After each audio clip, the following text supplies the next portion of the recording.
السلام علیکم ورحمۃ اللہ وبرکاتہ۔ محترم دوستو، روزے کتنے طرح کے ہوتے ہیں، روزے کی کتنی اقسام ہیں، آئیے جانتے ہیں اس ویڈیو میں۔ کتب فقہ میں روزے کی 8 قسمیں بیان کی گئی ہے۔ سب سے پہلی قسم روزے کی فرض معین ہے۔ فرض معین وہ روزے کہلاتے ہیں جو رمضان المبارک کے ایک مہینے کے روزے ہیں، اس کو فرض معین کہا جاتا ہے۔ اس کا رکھنا ہر حال میں ضروری ہے اور بغیر کسی شرعی عذر کے چھوڑ دینا سخت گناہگار اور اس کا انکار کرنے والا دائرہ اسلام سے خارج ہو جاتا ہے۔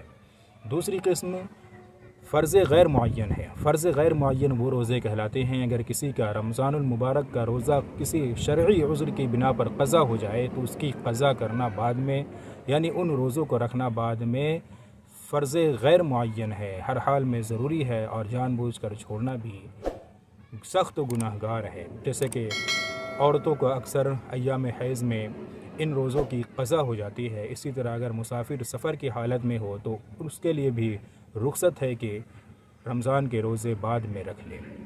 اور تیسری قسم واجب معین ہے۔ واجب معین وہ روزے کہلاتے ہیں کہ اگر کسی نے منت مانی کہ اگر میرا فلاں کام ہو گیا تو میں فلاں تاریخ کو یا فلاں دن کو روزہ رکھوں گا یا رکھوں گی، یعنی اس نے دن اور تاریخ کو متعین کیا، تو اس دن اور اس تاریخ کو روزہ رکھنا واجب معین ہے۔ اور واجب غیر معین وہ روزے کہلاتے ہیں کہ اگر کسی نے منت مانی کہ میرا فلاں کام ہو گیا تو میں روزہ رکھوں گا یا رکھوں گی اور کسی دن یا تاریخ کو متعین نہیں کیا تو کسی بھی دن اس کے لیے روزہ رکھنا واجب غیر معین ہے۔ اسی طرح کفارے کے روزے رکھنا واجب غیر معین ہے۔ اسی طرح اگر کسی نے نفلی روزے رکھا اور پھر کسی عذر کی وجہ سے توڑ دیا تو اس کی قضا بھی رکھنا واجب غیر معین ہے۔ سنت وہ روزے کہلاتے ہیں کہ محرم الحرام کی 9ویں اور 10ویں تاریخ کا روزہ رکھنا سنت ہے۔ اسی طرح عرفہ کے دن یعنی 9 ذی الحجہ کے دن روزہ رکھنا یہ بھی سنت ہے۔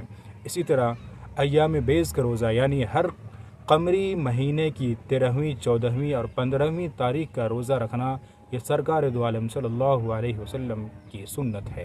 اور نفل وہ روزے ہیں کہ ماہ شوال کے 6 روزے یعنی عید کے بعد 6 روزے رکھنا یہ نفل روزے کہلاتے ہیں۔ اسی طرح شعبان المعظم کی 15 تاریخ کو روزہ رکھنا یہ بھی نفلی روزے میں شمار ہوتا ہے۔ مکروہ وہ روزے کہلاتے ہیں کہ صرف 10 محرم کا روزہ رکھنا، اسی طرح صرف سنیچر کے دن روزہ رکھنا، اسی طرح عورت کا بلا اجازت خاوند کے نفلی روزے رکھنا یہ بھی مکروہ ہے۔ اور حرام وہ روزے کہلاتے ہیں جو شریعت کی طرف سے منع ہے، یعنی ان دنوں میں روزہ رکھنا ثواب کے بجائے آپ کو گناہ ہوگا۔ وہ کون سے دن ہیں؟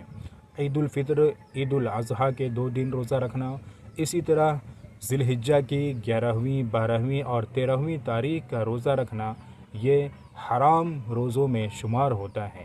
امید ہے کہ آپ حضرات کو یہ جانکاری پسند آئی ہوگی۔ اس ویڈیو کو دوسروں تک بھی ضرور شیئر کریں۔ جزاک اللہ خیرہ۔